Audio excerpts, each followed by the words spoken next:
Good day, sir. I am Joshua Kairan Ronquillo from BSHM 2.10.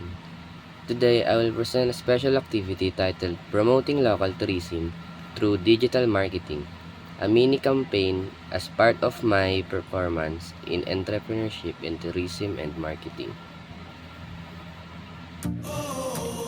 The tourist spot I chose is Tangadan Falls, located in San Gabriel, La Union. It is one of the most visited natural attractions in northern Luzon because of its majestic waterfalls, clear waters, and peaceful environment. It's a perfect place for swimming, cliff diving, and nature trekking.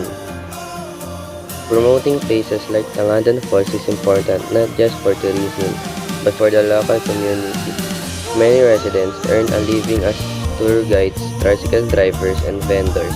When more tourists visit, it directly helps small entrepreneurs and their families.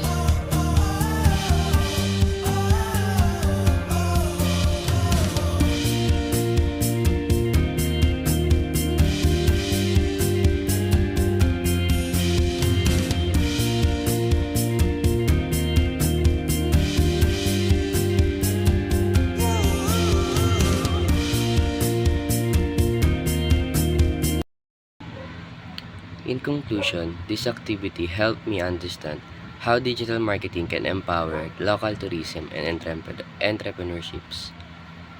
With just a poster and social media, we can already make a difference promoting hidden gems like Tangadan Falls.